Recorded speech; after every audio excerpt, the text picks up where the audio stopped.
Arestado ang tatlong Chinese national na sangkot sa pagbebenta ng iligal na droga online. Nakumpiska sa kanila ang mahigit 7 milyong halaga ng shabu. Nakatutok si John Consulta. Sa surveillance video na ito ng undercover ng Philippine Drug Enforcement Group, pinapakita ng target na Chinese national kung paano nila kino-convert ang liquid shabu sa aktual na shabu na kanilang binibenta. Nang magkaabutan na ng pera at droga, dinakip na ng mga pulis ang dayuhan. You are under arrest. Violating Republic Act 925 to the Dangerous Drug Act of 2002. Arestado sa bypass operation ang 26 anyos na Chinese national na huli sa akto sa pagbebenta ng shabu. Nakumpiska ang di bababa sa 7 milyong pisong halaga ng shabu na nilalako ng sindikato sa kanilang mga online parokyano. Bestado rin kung paano umiiwas ang grupo sa huli habang nagbebenta ng ketamine, kush, ecstasy at iba pang illegal na droga. Nakakita tayo nung tinatawag nating mobile kitchen type ng shabu laboratory. Do ito ay talagang maliit lang at nakita nga natin kung paano niya nagagawa ng paraan na makapag-manufacture nitong mga nahuli nating suspects nahuli nating mga illegal na droga para. Sa follow-up operation, pumapalagpas sa mga operatiba ang isang lalaki at isang babaeng Chinese national nang magtangkang magbenta sa mga undercover ng 500,000 pesos na halaga ng shabu. Kasama sila ng naunang inarestong Chino. Ayon sa pulisya, idinadaan sa group chat sa Telegram ang lahat ng transaksyon para maitago sa mga otoridad ang iligal na aktibidad. Pero ang ibinebentang droga ng grupo, may kakaiba raw katangian kumpara sa regular na droga. Based sa mga reports na nakuha natin ay mas iba yung tama or mas mababa ang tama nito. At yun nga, napag-alaman natin na ang pagbebenta nitong mga nakuha natin sa kanyang mga illegal drugs ay mas mababa sa katunayang market nito, yung value nito sa market. Sa kabuuan, umabot sa 8.1 milyong piso ang halaga ng droga na nakumpiska habang patuloy namin sinisikap na makuha ang panig ng mga inarestong Chinese. Para sa GMA Integrated News, John Consulta, nakatutok, 24 oras. Humarap na sa MMDA ang driver ng sasakyang hindi huminto kahit sinampahan ng sumitang enforcer. Humingi po siya ng paumanhin pero inireklamo pa rin sa LTO. Nakatutok si Joseph Moro. Nagpanik lamang umano kaya humarurot ang driver ng pulang SUV na ito kahit pa sumampa na ang MMDA enforcer na pumipigil sa kanyang pagtakas. Matapos ang 2 araw humarap at humingi ng pasensya sa MMDA ang driver na si Tony, hindi niya tunay na pangalan. Pasensya na po. Wala po ako talaga intensyon na Kaya hindi rin po ako tumakbo nandito. Nakita niyo naman po, nandito po ako. Depensa niya may bumubulabog sa kanyang sasakyan. Parang gustong basagin yung sasakyan. Hindi nagpanik po ako, nagkarangkada ako. Hindi ko nakasabit na pala yung MMDA doon. Kasunod yan ang pagbangga umano sa kanya ng isang motorcycle taxi. Hindi ko po siya napansin sa may pagitan ng dalawang kotse. Isang kotse sa kato. Tapos dito siya pumasok sa gitna. Tumama na lang siya sa side mirror ko. Pero hindi katanggap-tanggap ang paliwanag para sa humarang na MMDA enforcer. Hindi po pwedeng patawarin po yung ganong klaseng action na ginawa niyo po sa akin. Gusto ko po siyang makakulong po, sir. Iba rin ang bersyon ng rider ng motorsiklo na iginiit na siya ang binangga ng SUV. Nagulat na lang po ako na biglang lumabas yung SUV na nabangga sa amin. At nang tangkain niyang harangin ang driver para hindi makaalis, binangga umano siya ulit. Kaya humingi siya ng saklolo sa traffic enforcer na hindi pa rin hinintuan ng SUV hanggang umabot pa sila ng 500 metro sa South Luzon Expressway. Doon lamang nagminor ang SUV driver kaya nakababa ang enforcer. Sinigawan niya ako na nagmamadali siya. Habang pinapatakbo niyo yun, sinisigsag po niyo yun, yung sasakyan. Parang gusto niya talagang ilaglag. Naghain na ng reklamo ang MMDA sa Land Transportation Office laban sa driver ng SUV at madaragdagan pa yan ng reklamong kriminal para sa attempted homicide. Pinasususpende o pinakakansela na rin ng MMDA ang kanyang driver's license. Intent to kill. Kung hinihuhulog mo yung tao na nasa hood, sinisigsag mo, ipinipreno mo, obviously may intent to do harm ka. If not to kill to cause bodily harm. Para sa GMA Integrated News, Joseph Morong, nakatutok 24 oras. Good evening mga kapuso! Closer than ever before ang friendship ngayon ng Team Barda na sina Barbie Fortesa at David Licauco. Puring-puri rin kay Barbie ang pag-arte ni David sa pinagbibidahan nilang family series na Pulang Araw. Makichika kay Lars Santiago.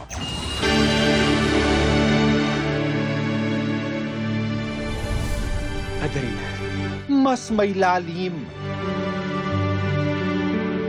at nakadadala ang ibinubugang emosyon. Sapat na sa akin ang kasilahin kang palit. Ganyan ang papuri ng mga sumusubaybay sa family drama na Pulang Araw sa pagganap ni David Licauco as Hiroshi. Pero kung may isang tao raw na sobrang natutuwa at proud para kay David, ito'y walang iba kundi ang other half ng Barda na si Barbie Fortesa. Bakit hindi mo lang nilagyan mo itong mga sugat mo rito? Tao rin naman siya, kailangan niya rin ng tulong. Sabi ko nga, umpisa pa lang nung taping, nakita ko na yung sinimulan niyang mahalin yung craft, sinimulan niyang mahalin yung character ni Hiroshi. Talagang in-embrace niya yung character, kinilala niyang mabuti. Kaya bawat performance niya, talagang nakikita mo yung improvement niya na nakakatuwa and nakaka-proud.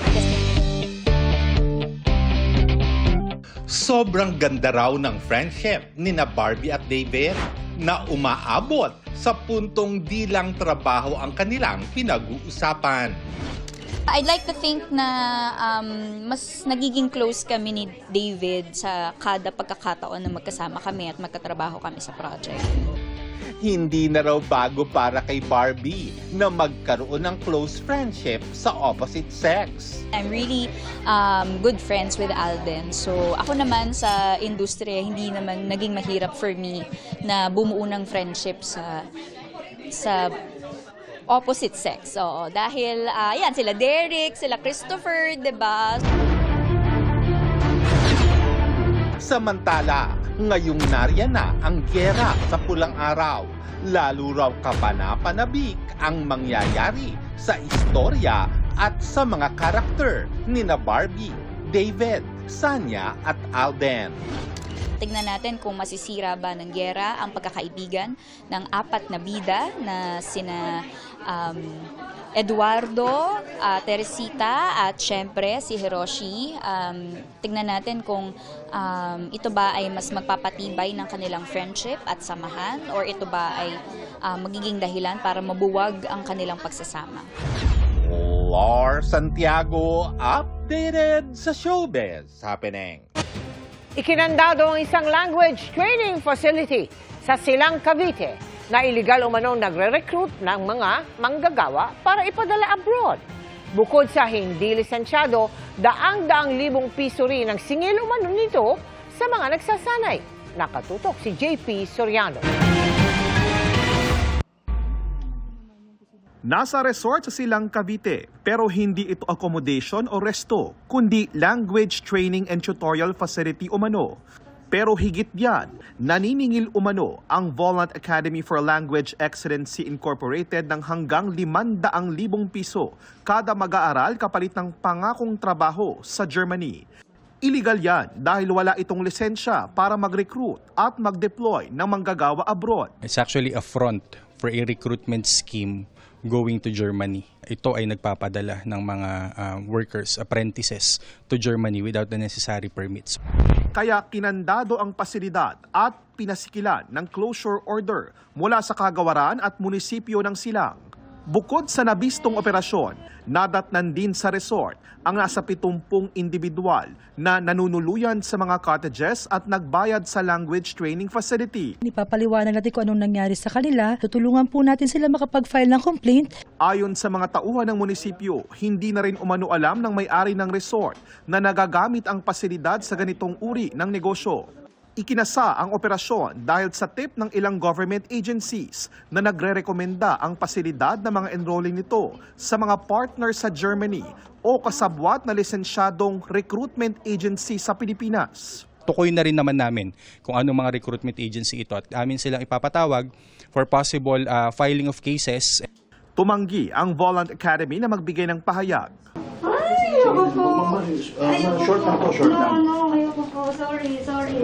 At para matiyak daw na wala na makakaalis na mga estudyante nag-enroll sa language training facility na ito, nakipag-ugnayan na ang DMW sa German Embassy sa Pilipinas at sa Bureau of Immigration.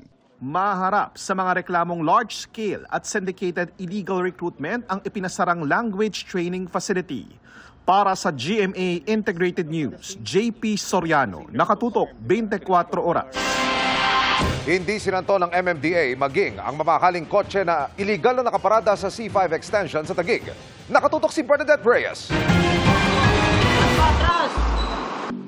Tuluyang in-impound ang luxury car na ito matapos iwan ng driver na iligal na nakaparada sa C5 extension sa Taguig. Mahigit 10 minuto na rito ang mga operatiba ng MMDA Special Operations Group pero walang lumalapit at nagpapakilalang may-ari ng luxury vehicle. Kaya naman tuluyan na itong tinaw ng mga operatiba. That just goes to show na wala po tayong pinipili. Huli na nang dumating ang nagpakilalang driver. Nag-CR lang po kasi ako eh. Opo. Dito po kasi ako nakatira. Opo. Nag-CR lang po ako. Alam ko naman po. Kaya humingi po ako ng pasensya po.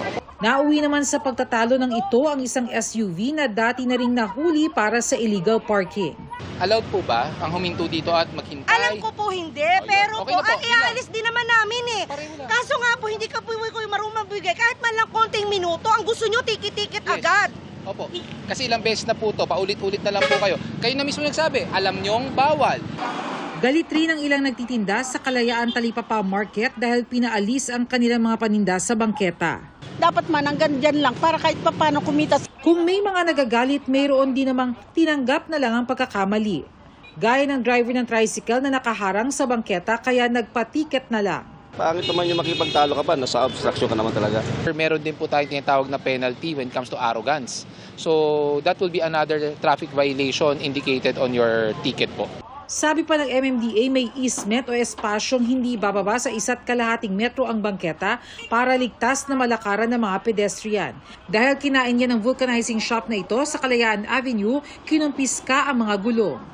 Hindi naman natin pinagkakait ang paghahanap buhay, pero kailangan po natin ilagay sa tamang lugar at sa tamang paraan. Para sa GMA Integrated News, Bernadette Reyes, nakatutok 24 oras. Bilang paghigpit kontra Mpox, kasama na rin itatanong sa travel form ng mga galing abroad kung nagkabutlig ba sila o mga rashes. Nakatutok si Maki Pulido. Hindi pa nakakapasok ng Pilipinas ang mas nakakahawang strain ng monkeypox na Clade 1B na dahilan ng kasalukuyang outbreak sa Republic of Congo. Pero binabantayan na ito ng Bureau of Quarantine. Kaya sa health declaration na bahagi ng electronic travel form, itatanong na kung may rashes o butlig sa katawan ang pasahero. Sabi ng Department of Health, sasailalim sa secondary screening ang pasaherong may sintomas, may exposure sa Mpox case o nagmula sa bansang idineklarang outbreak area ng World Health Organization. Kung suspect case, dadalhin ang pasahero sa isang Mpox referral hospital. Sa ngayon, ang 14 na kaso ng monkeypox sa Pilipinas dahil sa mild strain nitong Clade 2B. Ang pinakahuling kaso, isang 12 anyos, ang pinakabatang Mpox patient. Ang inaalam pa ay kung saan at paano nahawa ang batang pasyente. Sure kami na hindi siya lumabas na nagkaroon siya ng simptomas. So we don't think na nagkalat siya ng mga simptomas or ng ating virus. Inaasahan ng DOH ang pagtaas pa ng kaso dahil mas tataas ang bilang ng mga magpapatest. Sinescale up namin ang testing. Pag sinabing scale up, dalawang bahagi yan sa testing, yung sample collection saka yung mismong PCR. Skin-to-skin contact o balat sa balat ang mode of transmission ng Mpox. Paliwanag ni Dr. Ron Jean Solante, infectious disease expert, hindi magkakahawaan kung daplis lang. Kailangan matagal ang contact kaya kalimitan nakukuha ito sa pakikipagtalik. Maaari rin daw ang household transmission o mula sa mga kasama sa bahay. Punta ka lang sa LRT, may kasabay ka, katabi ka na may skin lesion, natabihan mo, makakuha ka ba noon? Unlikely. It's unlikely. It's unlikely. It takes a longer exposure for you to have that. Longer and repeated exposure. Unang sintomas daw ang lagnat at pananakit ng kalamnan sa loob ng 4 hanggang 5 araw. Masusundan ito ng rashes na magsisimula sa mukha at kakalat sa kamay at legs. Nakakahawa lang ang pasyente kung may skin lesions na ito. The rashes will appear like a macule, parang pimple. and then it will develop into popular, parang merong puti-puti na, malapit nang magtutubig-tubig, until it will develop into vesicular rashes, no? Kagaya ng mga chickenpox. Para sa GMA Integrated News, Maki Pulido, nakatutok 24 oras. Hiniling ng Defense Department ang dagdag budget para madaliin ang pagtatayo ng mga infrastruktura sa West Philippine Sea at pagdaragdag ng military assets. Ang tugon ng Kamara sa pagtutok ni Chino Gaston. Kailangan ng madaliin ang pagbabalakas ng infrastruktura at dagdagan ang mga military assets ng bansa para idepensa ang soberenya at mga karapatan sa sariling Exclusive Economic Zone o EEZ. Yan ang hirit ng Defense Secretary sa budget hearing sa Kamara. When China started doing its illegal acts, and other actors started to harden their presence years before, we should have already also pushed investments into creating forward posts in the area. And that would have hardened our posture. So the lesson, Your Honor, is we procrastinated in or in putting aside a threat. We should have done it immediately at that time. And now we should do it double time where we can. Paliwanag ni Secretary Teodoro, ang layon ay hindi gyera kundi deterrence o yung pagdalawang isip ng anumang bansa na magtatangkang gipitin ang Pilipinas. Pero kailangan ng pondo para makamit ang inaasam na deterrence ayon sa ilang mambabatas. We restore the 51 billion that is needed by Secretary Guevo and the entire DND to fight it on and be able to preserve our sovereignty and national territory. Sa hinihinging 245 billion pesos sa 2025 budget ng DND para sa AFP modernization, 75 billion pesos ang ibinigay sa ilalim ng National Expenditure Program. 50 billion pesos dito ay pambayad lang sa utang sa mga biniling frigates, landing dock ships at mga missile batteries. Ang natitira, mapupunta sa mga priority projects ng AFP, gaya ng pag-aarmas sa mga barko ng Philippine Navy at pagtayo ng bagong port at naval facilities. A lot of this will go to upgrading the connectivity of our command and control to the naval vessels and the capabilities weapon-wise of our naval ships. But also, Your Honor, it's the construction really of adequate port facilities for the Navy because we have 8 or 10 vessels arriving. Natanong din si Teodoro tungkol sa panukala nitong mas palawakin pa ang saklaw ng US-Philippines Mutual Defense Treaty kasama na ang posibleng pagsama ng US warships sa mga resupply mission. So it just adds one option to us. It is one option in our toolkit that we can use in case it is necessary. However, that proposal will have to go to the National Maritime Council and be discussed in the Council and approved if ever. How to make the Mutual Defense Treaty interpretation more dynamic to address threats that we may not even foresee.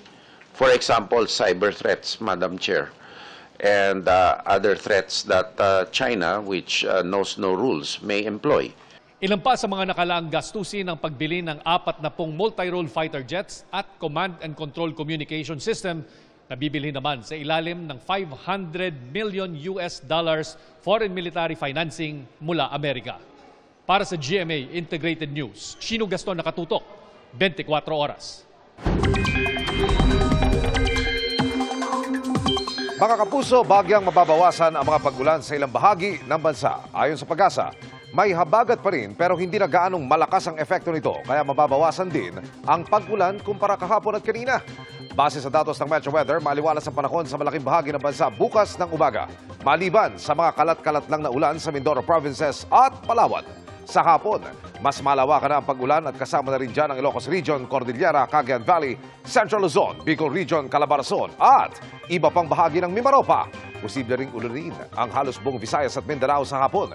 May heavy to intense rains na posibleng magpabaha o magdulot ng landslide, kaya patuloy na maging alerto. Baagya namang babawasan ang ulan paglalim ng gabi. May tsansa ring umulan sa ilang bahagi ng Metro Manila pero hindi na tuloy-tuloy o halos maghapon. Sa ngayon ay wala pang nagbabadyang sama ng panahon pero patuloy na tumutok sa updates lalo't hindi pa rin inaalis ng pag-asa ang posibilidad na may mabuong sama ng panahon malapit sa bansa sa mga susunod pang araw.